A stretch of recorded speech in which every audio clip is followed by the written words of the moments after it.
السلام عليكم ورحمة الله.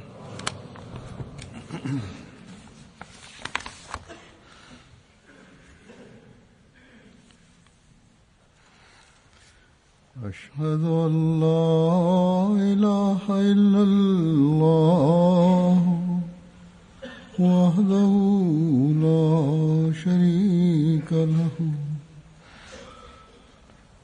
وأشهد أن محمدا عبده ورسوله أما بعد فأعوذ بالله من الشيطان الرجيم بسم الله الرحمن الرحيم الحمد لله رب العالمين الرحمن الرحيم مالك يوم الدين إياك نعبد وإياك نستعين اهدنا الصراط المستقيم صراط الذين أنعمت عليهم غير المغضوب عليهم ولا الضالين.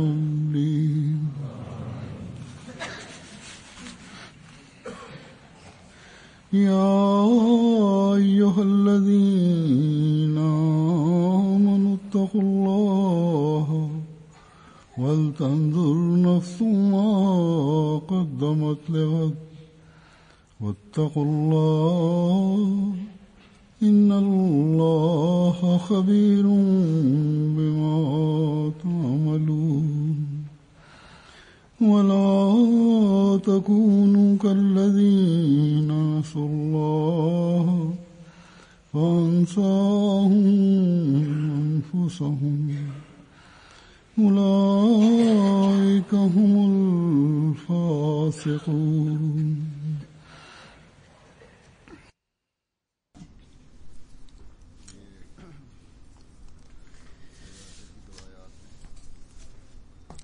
يقدم مولانا أمير المؤمنين الترجمة الأردية لهاتين الآيتين من سورة الحشر: يا أيها الذين آمنوا اتقوا الله ولتنظر نفس ما قدمت لغد واتقوا الله إن الله خبير بما تعملون.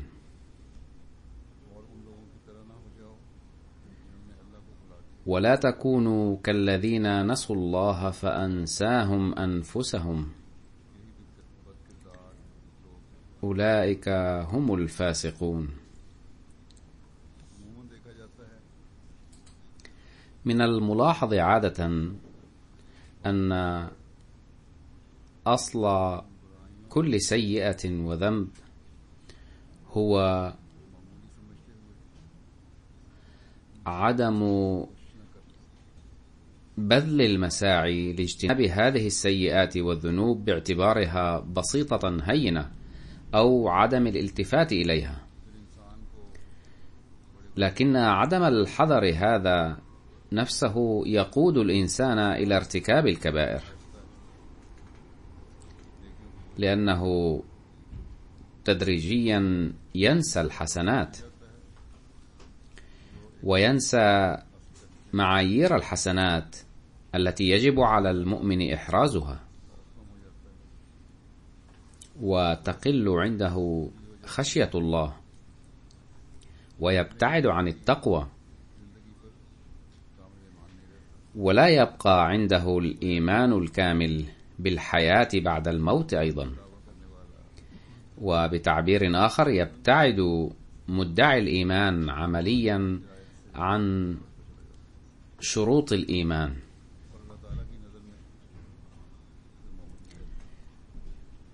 ولا يبقى مؤمنا في نظر الله. ولقد لفت الله سبحانه وتعالى انتباه المؤمنين إلى هذا الأمر في هاتين الآيتين، فقال الله للمؤمنين مؤكدا: لا تهتموا بالحياة الدنيا وملذات اللهو واللعب والراحة والرفاهية أو علاقات الأعزة والأقارب أو الأصدقاء في هذه الحياة الدنيا فقط، بل إنما يجب أن تهتموا به هو آخرتكم. يجب أن يكون المفضل لديكم والحائز على اهتمامكم هو معيار إيمانكم بالله تعالى واتقاءكم إياه سبحانه وتعالى. يجب أن يكون إيمانكم بحياة الآخرة والحساب والجزاء محور اهتمامكم. وإذا حصل ذلك فسوف يتحقق تقدمكم الأخلاقي الحقيقي، حيث لن تكون الأخلاق سطحية، بل ستهدف للفوز برضوان الله سبحانه وتعالى. فلن يكون تقدمكم الروحاني وادعاءكم بأن مؤمنون فلن يكون حقيقيا إلا إذا كنتم تنظرون ماذا قدمتم لغد، كما لن يكون إيمانكم بالله اليقيني والعفيف والمبني على الصدق حقيقيا في نظر الله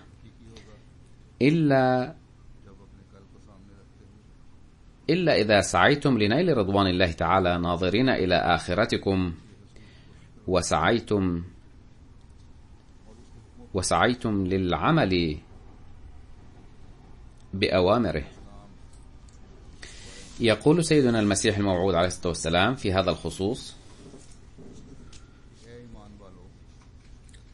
هنا قدم حضرته الترجمة المسيح الموعود عليه الصلاة والسلام لهذه الآية: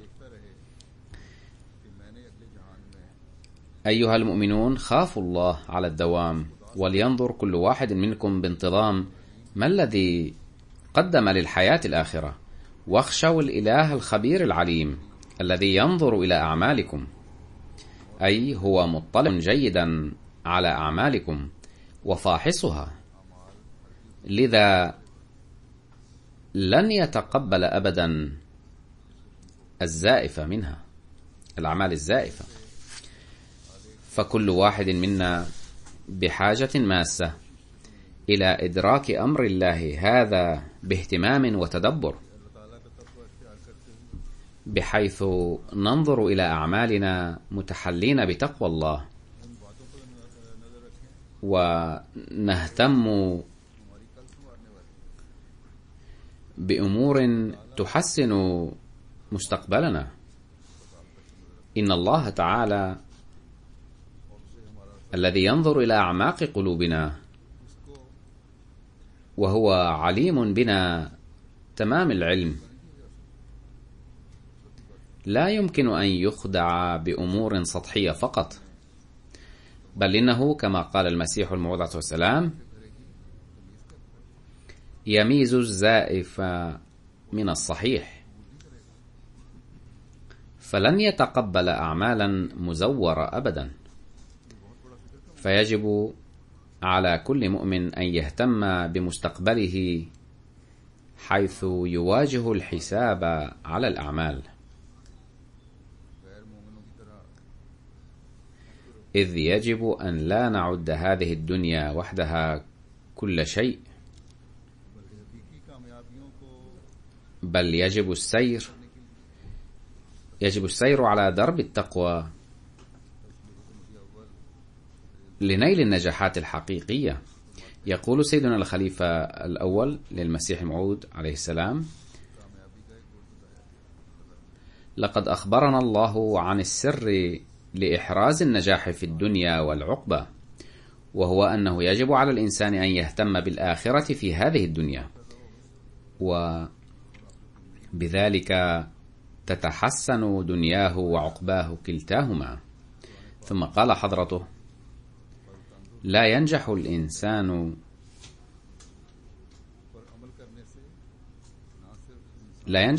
بالعمل بتعليم القرآن الكريم ولتنظر نفس ما قدمت لغد في الدنيا فحسب، بل ينال الفلاح في الآخرة أيضا بفضل الله سبحانه وتعالى. فلا نستطيع أن نجمع متاع حياة الآخرة أبدا ما لم نبدأ الاستعداد له اليوم في دار القرار هذه. من هذا المنطلق أود أن أشرح لكم أن هذه الآية تقرأ في خطبة عقد القران أيضا،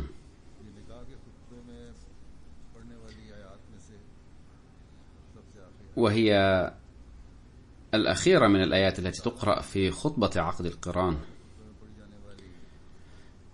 لقد لفت الله تعالى انتباهنا إلى أمور كثيرة في الآيات التي تقرأ في خطبة عقد القران، ومنها الاعتناء بقرابات الرحم والاهتمام بتأدية المسؤوليات التي تقع على الزوجين نتيجة هذا العقد، والتمسك بالصدق، فبذلك ستوفقون لإحراز الحسنات والتمسك بالصدق. فقال: استجيبوا لأوامر الله ورسوله، ففي ذلك تكمن حياتكم الناجحة. ثم ركز أكثر وقال: إنكم إذا نظرتم إلى الغد فسوف ينشأ لديكم اهتمام بأوامر الله ورسوله.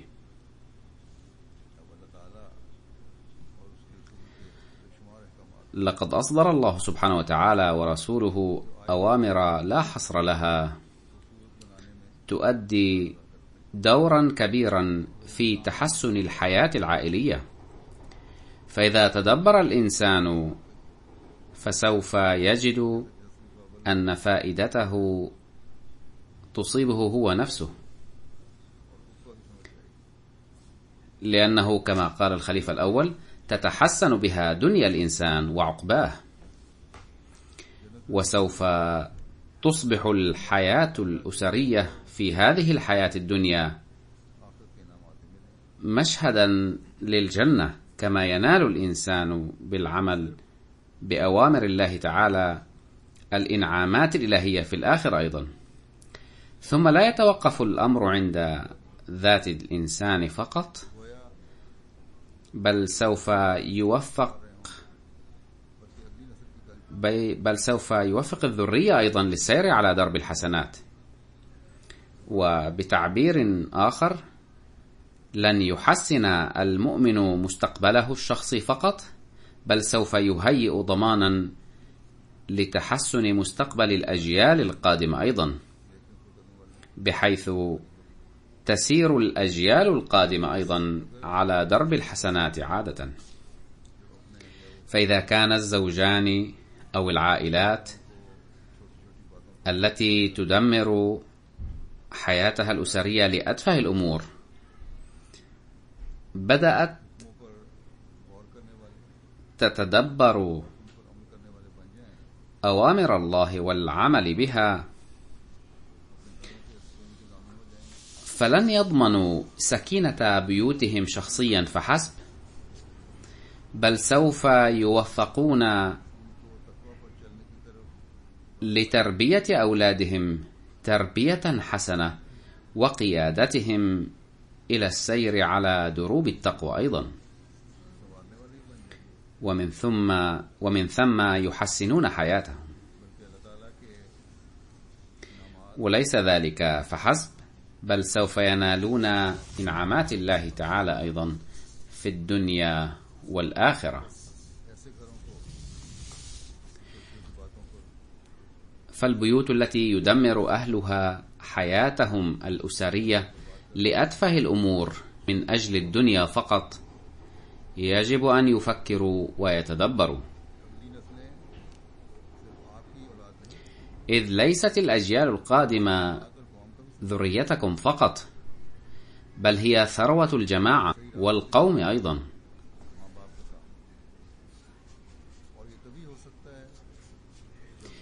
فتسييرهم على الطريق الصحيح مهمة الوالدين، ولن يتحقق ذلك ما لم يسعى الوالدان للعمل بأوامر الله ورسوله. وفقنا الله سبحانه وتعالى جميعا لذلك. هذا جانب واحد قد نبه الله المؤمن إلى العمل به لكي يتمكن من تحسين الدنيا والآخرة له ولأولاده. من المعلوم أن في حياتنا اليومية تتسنى مناسبات كثيرة لا نتمسك فيها بالتقوى ولا ننظر إلى الآخرة،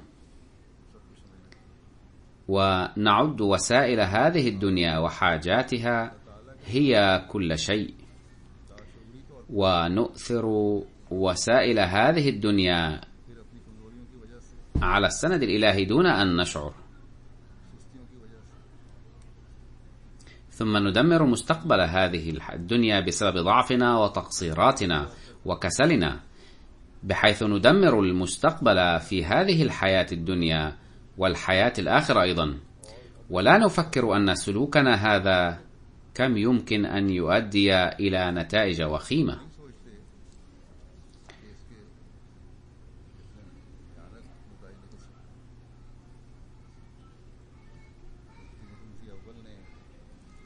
لقد نبهنا الخليفة الأول رضي الله عنه ذات مرة بكلمات موجزة إلى ذلك، فقال: يجب على المؤمن أن يفكر سلفا في نتائج العمل الذي يقدم عليه، فالإنسان عند الغضب يريد أن يقتل من يغضب عليه ويسبه، فعليه أن يفكر في النتيجة التي ستترتب عليه، فإذا وضع هذا الأصل في الحسبان فسوف يوفق للتحلي بالتقوى. إذا لاحظنا فسوف نجد أن جميع السيئات والذنوب تصدر منا لأن خناسا يكون قد اقتحم دماغنا، أي يكون فيه شيطان، ومن ثم يتصرف الإنسان متجاهلا العواقب. فنادرا ما يقدم مجرمو القتل وسفك الدماء أو المذنبون أنفسهم ما يقدم مجرمو القتل وسفك الدماء أو المذنبون أنفسهم لمواجهة النتائج باعترافهم، فالذين يقدمونها فمن الملاحظ أن حالة الجنون تلازمهم دوما. أما العاقل فحين يخرج من حالة الجنون هذه يسعى لحماية نفسه من العقاب. أما المتعودون المعتدون على الجرائم فقضيتهم مختلفة. فالله سبحانه وتعالى لم يتكلم هنا عن المعتادين على الجرائم أو المجانين، بل خاطب المؤمنين أن من علامة المؤمن أنه ينظر إلى المستقبل. ثم وضح حضرة الخليفة الأول كيف يمكن أن ينشأ الخيال بالنظر إلى النتائج أو المستقبل، أو كيف يمكن أن ننظر إلى المستقبل. فقال: يجب أن يؤمن المرء بالله خبير بما تعملون، أي هو مطلع على ما تتصرفون. فلو تيقن الإنسان أن هناك إلها خبيرا وعليما يرى كل نوع من السيئة والخديعة والزيف والكسل والتهاون، وسيعاقبه عليه لأمكنه اجتنابه. فقال: عليكم أن تخلقوا في أنفسكم إيمانا من هذا النوع. هناك كثير من الناس الذين يتهاونون في واجباتهم فيما يتعلق بعملهم أو مهنتهم وغيرها، وإذا فعل الإنسان ذلك لا يبقى رزقه حلالا، أي أن الذين يتكاسلون في الأمور الدنيوية ولا يؤدون حقها، فهذا يعني أنهم أفسدوا عاقبتهم أيضا، ولم يعد رزقهم الذي كسبوه حلالا، بل هو رزق كسب خدعة. فهذه الآية التي توجه أنظار الإنسان إلى الانتباه إلى عقباه هي واسعة المعاني جدا، وهي توقف قدمي المؤمن الحقيقي في كل خطوة من التقدم إلى الذنب ونقاط الضعف مهما كانت بسيطة. فهناك حاجة إلى أن نخلق في أنفسنا يقينا، ويجب أن نعض عليه بالنواجذ بأن الله تعالى يرى كل عمل من أعمالنا وسيحاسبنا عليه. ثم يجب أن نوقن أيضا بأنه عز وجل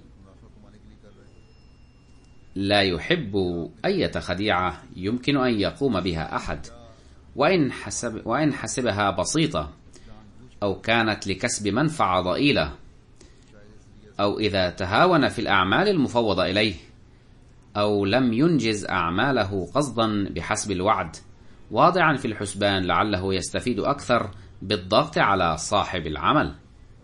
فليكن معلوما أن الله تعالى لا يحب مثل هذا السلوك، وما دام الله لا يحب هذا السلوك فسيواجه صاحبه جزاءه أيضا، كما قال الخليفة الأول رضي الله عنه أن جزاءه سيكون بصورة العقوبة ليس إلا. فقد وجه الله تعالى بأمره بالانتباه إلى العقبة أنظار المؤمنين إلى مراعاة التقوى والسلوك على أدق سبله، بدءا من أموره التجارية في مجتمعه إلى أموره العادية في البيت. والذي لا يريد أن يسلك مسلك التقوى فليضع في الحسبان أن الله سيبطش به حتما. فلا يظنن أحد أنه لا علاقة بين المعاملات الدنيوية والأمور الدينية. المؤمن مأمور بالسلوك على دروب التقوى ومراعاة مقتضيات التقوى بحسب أمر الله تعالى في كل الأمور، سواء كانت تتعلق بالدين أو الدنيا. في بعض الأحيان يحاول الإنسان أن يختار طرقا معوجة ليجتنب ابتلاء دنيويا، ويسعى للحصول على منفعة دنيوية بأي طريقة ممكنة، ولكن يجب عليه أن يتذكر أن كل أسلوب خادع يختاره المرء للحصول على منفعة مالية يبعده عن الدين والإيمان. الأمر الذي يبدو دنيويا في بادئ الرأي يكون أحيانا ابتلاء للمرء في دينه، ويبعده عن الدين وعن الله رويدا رويدا. لذا يجب على المؤمن أن يتذكر دائما أن الابتلاء في الدين أقسى من الابتلاءات الدنيوية بكثير، وبالنتيجة تفسد دنيا المرء وعقباه أيضا. فيجب أن نحاسب أنفسنا دائما واضعين هذا الأمر في الحسبان، ويجب أن ننظر إلى عاقبة كل عمل واضعين في الحسبان أن الله تعالى يرى أعمالنا كلها. عندما يتولد هذا الفكر في القلب يصبح الإنسان مؤمنا حقيقيا، أو يخطو على هذا السبيل على الأقل. ولا حاجة إلى فحص استمارات تابعة للجماعة أو للمنظمات الفرعية للاطلاع على هذا المعيار، بل كل واحد يستطيع أن يحاسب نفسه ويعرف هل يخطر بباله قبل الشروع في أي عمل أن الله يرى فعله هذا. فإذا كان يعمل شيئا ابتغاء مرضات الله فليعلم أن الله تعالى قد وعده بالأجر أضعافا مضاعفة. أما إذا كانت النية سيئة فليعلم أنه يمكن أن يقع تحت طائلة بطش الله. فإذا أدى كل واحد واجباته أو سعى لأدائها واضعا هذه الفكرة في الاعتبار، فسوف يرتفع مستوى تقوى الجماعة بوجه عام، وستكون رفعة معيار التقوى في الجماعة ملحوظة للجميع وبصورة تلقائية، ولن يواجه فرع التربية ولا فرع الأمور العامة ولا فرع دار القضاء مشاكل ومسائل، ولن تكون الفروع الأخرى أيضا بحاجة إلى التذكير المتكرر أو القلق. إذن يجب أن نحاسب أنفسنا كل حين وآن، في كل صباح وفي كل مساء. هناك حاجة ماسة لننقذ أنفسنا من هجمات الشيطان، ولكن إذا كانت هذه الفكرة لا تخطر ببال أحد فهذا يعني أن الشيطان أنساه إياها، لأن الشيطان هو الذي يلعب دوره لينسى المرء هذه الأشياء.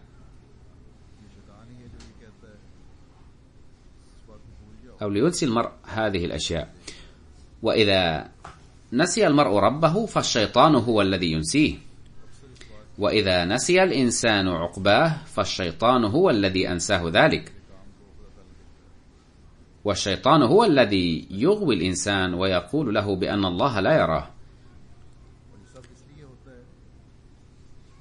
وإذا فحصنا الأمر من هذا المنطلق لوجدنا أن كثير من الناس لا يفكرون أن الله يرى أعمالهم، ولا يفكرون ماذا عسى أن تكون عاقبتهم. يقول رسول الله صلى الله عليه وسلم بأن الشيطان يجري من الإنسان مجرى الدم. إن كثيرا من الأمراض تضر بالإنسان، فمثلا يصاب المرء بالالتهاب لسبب من الأسباب، ثم يجري هذا الالتهاب في الدم، ثم تتفاقم هذه الأمراض رويدا رويدا، ويأتي وقت حين تترك في الجسم تأثيرها السيء جدا، والمصاب لا يدرك أن المرض قد هاجمه إلا إذا كان حذرا جدا.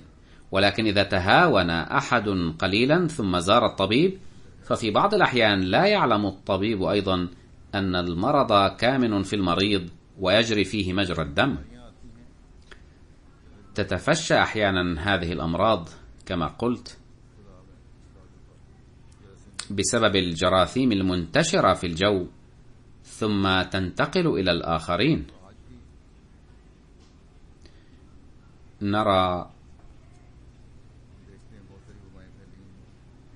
الأمراض والأوبئة منتشرة في هذه الأيام أيضا، ولكن لا يعلم عنها أحيانا في البداية، ولكنها عندما تتفشى على نطاق أوسع يتم العثور عليها أو يتم التعرف عليها. ولكن أخطر ما في الأمر وخاصة في هذه الأيام هو انتشار الأمراض الروحانية، فترى الجو مليئا بالأمراض الروحانية، ولكن الإنسان لا يدري أن الشيطان هاجمه وأدى إلى تفاقم مرضه الروحاني. والمعلوم أن المرض الذي يثور نتيجة جريان الشيطان في دم الإنسان أكثر خطورة من مرض جسدي عادي، لأن المرض الجسدي يؤثر في الجسم، ويتعرض الجسم للأرق والسهاد ويتطرق الكسل إليه، ثم يتفاقم المرض أكثر فيشعر به المرء ويذهب إلى الطبيب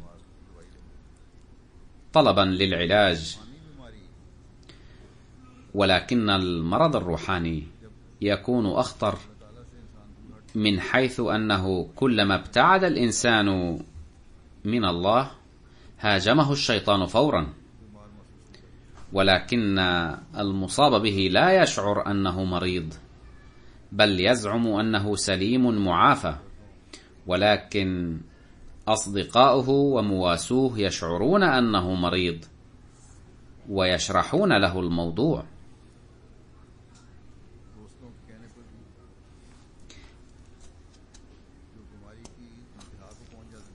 أما الذي يكون مرضه قد تفاقم إلى درجة كبيرة يزعم أن أصدقاءه وأقاربه مخطئون، ويظن أن أصدقاءه يقولون كلاما خاطئا، ويحسب نفسه سليما معافى.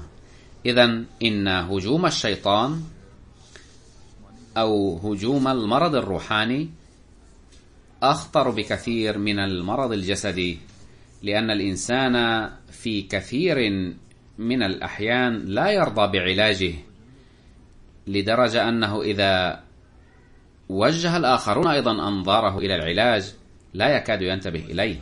فعلى المؤمن أن يتخذ إجراءات وقائية قبل أن يهاجمه المرض. وما دامت الأمراض الروحانية منتشرة في أجواء هذا المجتمع على نطاق واسع كما قلت من قبل، فهناك حاجة للسعي الدؤوب، وكذلك للعلاج المستديم والإجراءات الوقائية لإنقاذ أنفسنا منها، وهذا ضروري جدا للمؤمن.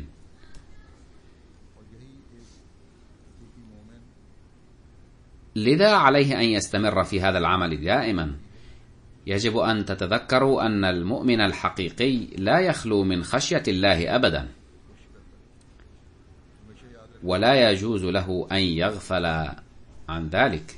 يغفل ذلك. لقد جاء في الروايات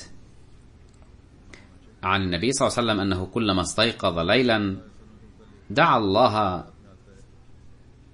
لقد جاء في الروايات عن النبي صلى الله عليه وسلم أنه كلما استيقظ ليلا دعا الله بالتضرع والإلحاح الشديد. ذات مرة قالت له عائشة رضي الله عنها: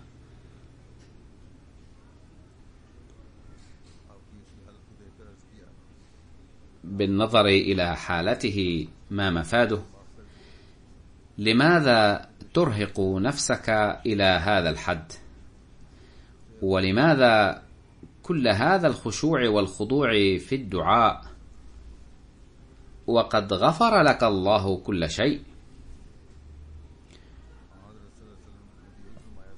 وقد قال النبي صلى الله عليه وسلم أيضا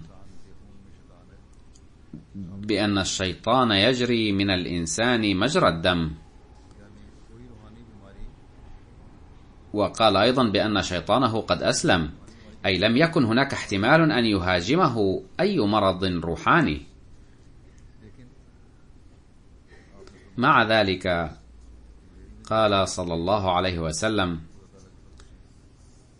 بأن نجاتي أيضا منوطة بفضل الله تعالى، وأنا أيضا بحاجة إلى الخضوع الدائم أمامه عز وجل. فإذا كان الرسول الكريم صلى الله عليه وسلم مع كل ذلك يظهر مثل هذه الخشية، فمن يمكنه القول بأنني لست بحاجة إلى النظر كل حين إلى الغد في كل عمل أقوم به، وأنني لست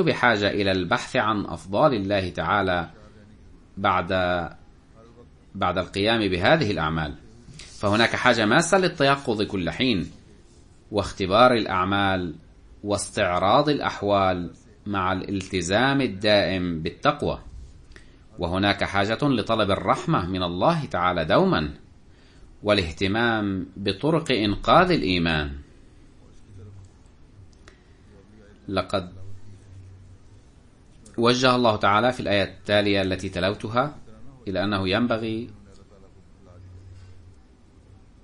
أن لا تكونوا كالذين نسوا الله، وذلك لأن الله تعالى بعد ذلك أنساهم أنفسهم.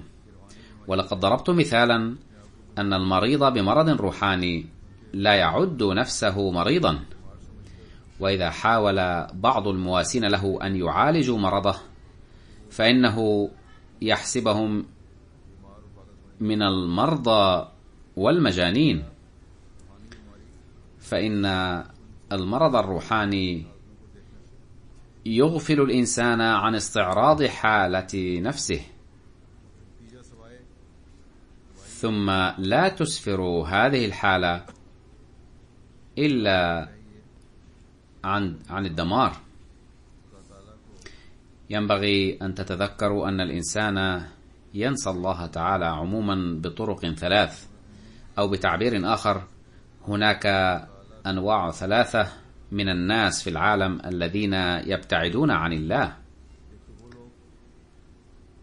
أحد هذه الأنواع أناس ينكرون وجود الله تعالى ويقولون بكل تجاسر أنه لا شيء يسمى بالله، ويتبنى هذه الفكرة عدد كبير من الناس الذين يعدون أنفسهم مثقفين، فإنهم يتبجحون بثقافتهم العالية ويسممون بأفكارهم السامة هذه عقول الشباب وأذهانهم غير الناضجة، مستخدمين طرقا شتى من وسائل الإعلام والإنترنت. والنوع الثاني أناس لا يؤمنون إيمانا صادقا وحقيقيا بالإله القوي القدير الذي سيمثلون أمامه يوما وسيسألون عن أعمالهم. فعلى الرغم من أنهم يؤمنون بأن هناك إلها خلق هذا العالم وهو يدير نظام هذا الكون، إلا أنهم مع كل ذلك لا يعملون بحسب أوامره. والنوع الثالث منهم أولئك الذين قد انغمسوا في الأعمال الدنيوية لدرجة نسوا الله تعالى، فإذا تذكروا صلوا أحيانا ودعوا الله أيضا، ولكنهم لا يواظبون على ذلك ولا ينتبهون إلى أن الله تعالى قد فرض على المؤمن 5 صلوات. على أي حال، من المؤكد حتما أن الذين ينسون الله تعالى فإنهم يصلون في نهاية المطاف إلى حالة يتعرضون فيها للانحطاط الأخلاقي والروحاني، ثم يفقدون السكينة الذهنية. إنهم يرون منافعهم كامنة في الأعمال الدنيوية، لذلك يرون إنجازها أولا، أما حقوق الله تعالى فيؤخرونها لتؤدى لاحقا، وذلك لأنهم يرون راحتهم وسكينتهم ماثلة في المنافع الدنيوية. ولكن كما يقول الله تعالى بأنه يعامل مثل هؤلاء الناس معاملة فأنساهم أنفسهم، أي أن الله تعالى يغفلهم عن أنفسهم أيضا، فلا يمكن أن يتمتعوا بالسكينة الذهنية. فلقد قال الله تعالى للمؤمنين إنه إذا كانت فيكم تقوى حقيقية، وإذا كنتم مؤمنين حقا بوجود الله تعالى وتؤمنون بوحدانية الله تعالى، فينبغي أن تعيشوا حياتكم بالشروط التي أمر الله تعالى بالعيش وفقها، وهي أن تنظروا إلى عاقبة كل أمر إلى عاقبة كل عمل تقومون به، وأن تكونوا على يقين تام أن الله تعالى يرى كل أعمالكم وأفعالكم. وإذا فكر الإنسان بمثل هذا التفكير فسيغير طريقه لإنجاز كل أعماله، وسيشعر بأن الله تعالى ينعم عليه بأفضاله بسبب ذلك. أتذكر أنني لما سافرت في جولة إلى كينيا التقى بي هنالك في حفل الاستقبال سياسي قديم، وقال لي: تشرفت بلقاء الخليفة الرابع رحمه الله أيضا، وقد أسدى لي نصيحة انتفعت بها كثيرا. لقد نصحني قائلا: يجب أن تفكر قبل الشروع في أي عمل بأن الله تعالى يراك، وعنده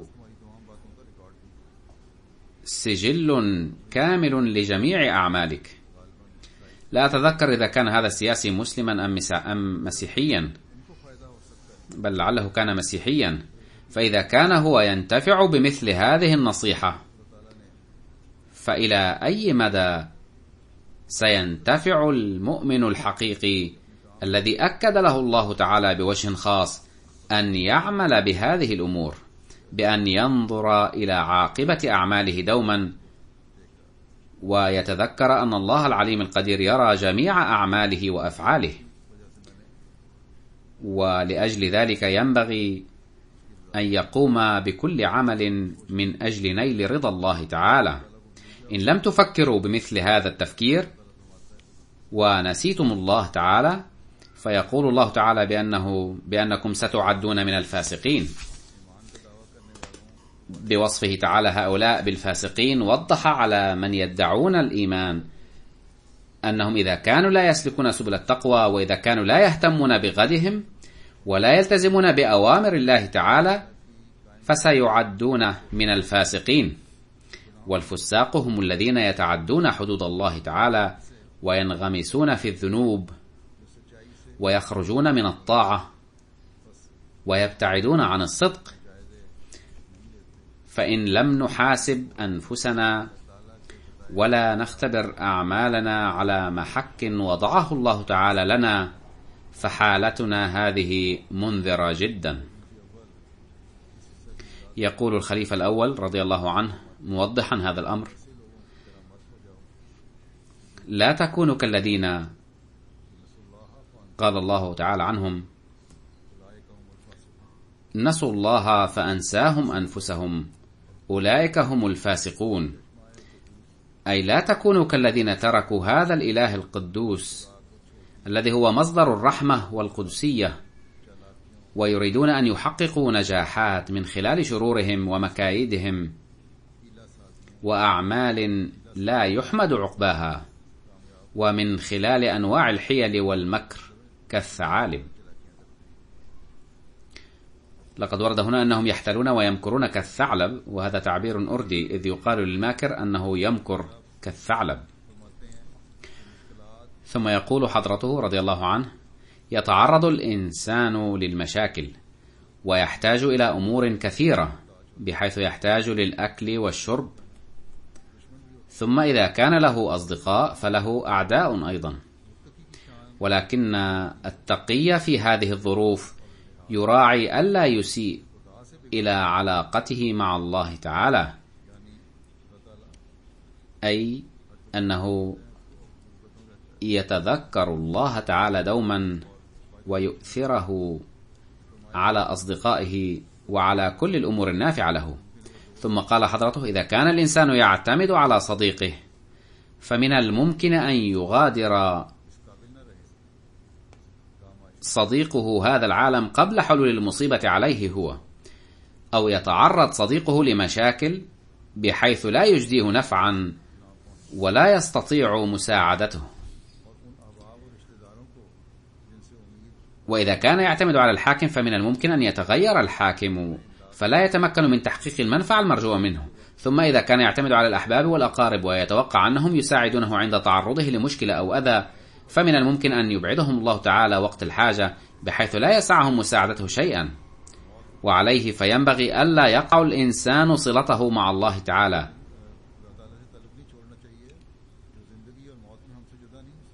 الذي لا ينفصل عنا في الحياة ولا في الممات، أي لا ينفع الإنسان في حياته وعند مماته إلا علاقته مع الله تعالى. يقول الله تعالى: لا تكونوا كالذين قطعوا علاقتهم مع الله تعالى. من يكون هؤلاء؟ إنهم فساق وفجرة، ولا يتحلون بإيمان صادق.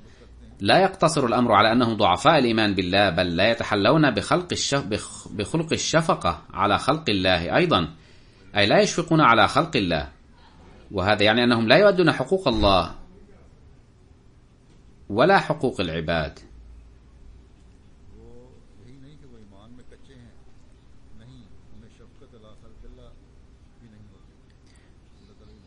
أي لا يشفقون على خلق الله، وهذا يعني أنهم لا يؤدون حقوق الله ولا حقوق العباد.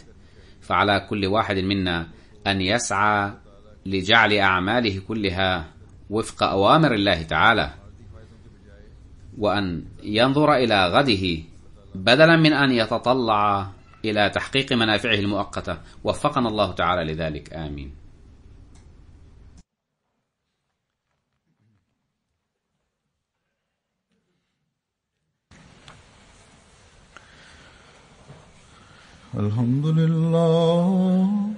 الحمد لله نحمده ونستعينه ونستغفره ونؤمن به ونتوكل عليه ونعوذ بالله من شرور أنفسنا ومن سيئات أعمالنا. من يهده الله فلا مضل له ومن يضلل فلا هادي له. ونشهد أن لا إله إلا الله ونشهد أن محمدا عبده ورسوله. عباد الله رحمكم الله، إن الله يأمر بالعدل والإحسان وإيتاء ذي القربى وينهى عن الفحشاء والمنكر والبغي يعظكم لعلكم تذكرون. اذكروا الله يذكركم وادعوه يستجب لكم ولذكر الله أكبر.